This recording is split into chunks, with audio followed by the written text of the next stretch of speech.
September is National Preparedness Month. I'm Jonathan Athens, Director of Communications for the Kokopah Indian Tribe, alongside Roxanne Barley and Mike Fila, Emergency Manager. We're here to talk about getting ready for the unthinkable, which is disasters and emergencies. And Roxanne, you and Mike a few years ago put together a series of PSAs with us, teaching the community how to make a plan, how to build a kit, and we're going to talk about that now.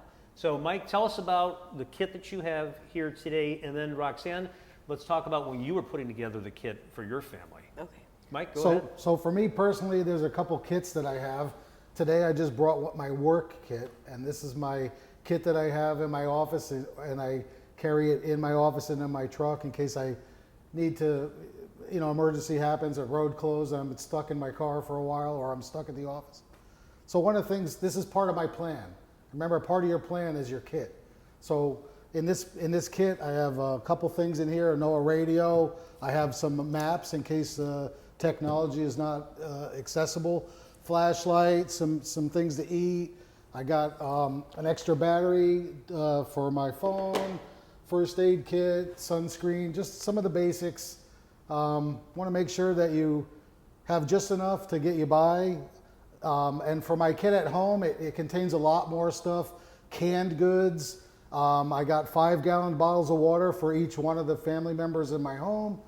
So, your kit depends on what, it's not an out-of-the-box kit. You want to build a kit that's going to be what you're going to enjoy while you're spending time living out of your kit. Yeah, and I think last time, Roxanne, you and I talked about kits, you brought up a good point about medicine. What if someone in your household has certain medical needs?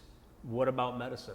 Yes, one of those concerns that I had as a tribal member, actually keeping in mind people who are diabetic, they have insulin that needs to be refrigerated, needs to be kept cool. We have people that are doing at-home dialysis. We need to know what in case the electricity does go out, what do we do in that situation, who do we contact, and the importance of physically writing down numbers, putting it on paper so that way we're not always relying on technology to look for a phone number, who to contact. Everything is available right in front of you. And there are more resources that are available to all of us at ready.gov. Go to that website, ready.gov, and if you look on the tab, it'll say resources. If you click on that resources tab, you can see any number of videos, PSAs that talk about all the different aspects of getting prepared, whether it's making a plan, making a kit, helping elders, helping your family, looking out for your pets. Mm-hmm. There's also another category under resources that talks about forms, like a checklist. That's another thing that you were putting together when we did that last PSA, yes, was putting together a checklist of things to go through. Talk about what was on that checklist when you were doing this. For me and my family, everybody's checklist is going to be different. Everybody has to take into accountability everybody's special needs. If you have somebody that is allergic to peanuts, of course you're not going to put anything that's going to cause more harm. So you have to really be specific as to what that person needs, be realistic as far as making sure you have fresh batteries, extra batteries just in case something happens, flashlights that actually work, the can opener for the canned goods, the bottled water, make sure you have enough, and even at times maybe a portable potty that might, something, the water could be turned off for a certain period of hours in that kind of situation. So you always have to think outside the box. Part of my list does include food, it does include medicine, it does include emergency kit, candles, and things that you just don't necessarily take into consideration, like that, like I said, a can opener.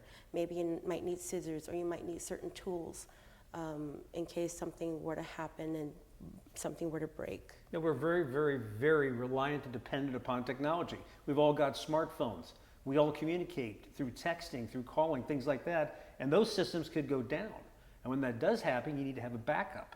Mm-hmm. Mike, talk about what we should have in our kits and what we should do in the event that there's a power outage, in the event that there's a water outage, and in the event there's cell tower system collapses and stops working. So remember, if you have a hand crank radio, you don't need a battery, right? So this NOAA hand crank radio really is an ideal item to have in your kit. That way if there's any kind of emergency information being put out, it's going to come over this radio so that you could be the first to know. And also, let's make it clear what NOAA is. That's the National Oceanic Atmospheric Administration. And that radio in particular, you can tune into weather broadcasts and emergency broadcasts. Is that correct? Yep. This will broadcast emergency information for you. Yep. And don't forget about your pets. Part of your plan, if you have pets, make sure that part of your plan includes a kit for your pets. One thing that you don't want to do is to take your pet somewhere and then you have to switch the dog food or switch their routine is hard enough. So make sure that you're accommodating for your pets, whatever kind of pets you have. And how long duration should we prepare for? How many hours or how many days? So in the past, they were telling us they wanted us to prepare for 72 hours. Now they're telling us 7 days. So we're moving that up to 7 days. You should have enough supplies for 7 days. Now the reason I say that is it could be a simple power outage, right? Maybe it lasts for a day or two. Even if it's for 12 hours, we're responding to people that don't have water, that need water in their home. Now we're going to check on the elders and we're going to take care of their needs, right, first.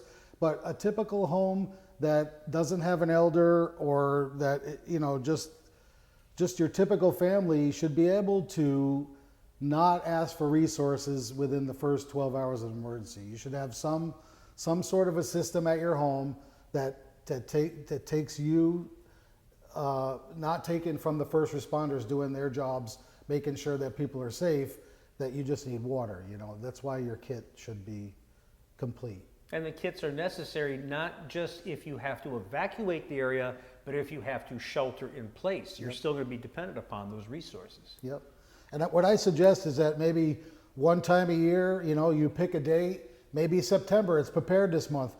Live out of your kit for a day or two. That way you're going to use the stuff that's in your kit. You're going to recycle it, right? You're going to put in the new stuff.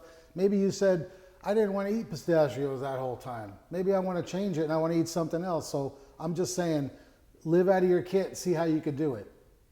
Okay. That's a good idea. Good information. And just to go ahead and recap, go to ready.gov online for more resources as to what you can do to help keep you and your family safe.